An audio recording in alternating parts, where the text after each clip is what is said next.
चाळीसगाव येथील स्मशानभूमीमध्ये अंत्यसंस्कार केलेल्या मृतदेहाची राख आणि अस्थींची अज्ञातांकडून चोरी, अज्ञाताविरोधात गुन्हा दाखल झाला आहे. कल्याणच्या राज्य उत्पादन शुल्क विभाग भरारी पथकाची कारवाई. विदेशी दारूच्या तस्करीचा पर्दाफाश. टेम्पोच्या खालच्या बाजूला चोर कप्पा बनवून लपवला होता मद्यसाठा.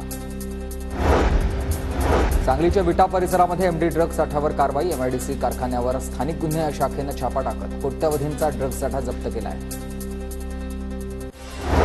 ट्रकमध्ये भरलेल्या लोखंडी प्लेटखाली दबून 4 कामगारांचा मृत्यू. छत्रपती संभाजीनगरच्या मालेगाव मार्गावरील घटना आहे. कर्नाटकवरून मध्य प्रदेशात जात होता हा ट्रक.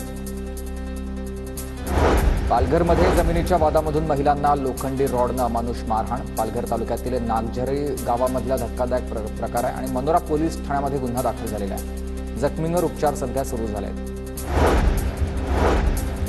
नागपूर पालिकेच्या आरोग्य विभागाकडून खासगी रुग्णालयांना जीबीएस रुग्णांची माहिती देण्याची सूचना. जिल्ह्यामध्ये 5 रुग्ण आढळून आल्याची माहिती आहे.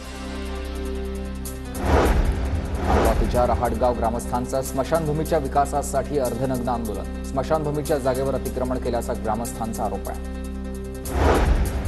छत्रपती संभाजीनगर जिल्ह्यातल्या खंडाळा इथं स्कूल बसला आग. शाळेच्या आवारातच स्कूल बसला आग लागली आणि बसमधील सर्व विद्यार्थी उतरल्यानंतर ही आग लागल्यानं मोठा अनर्थ टळलेला आहे.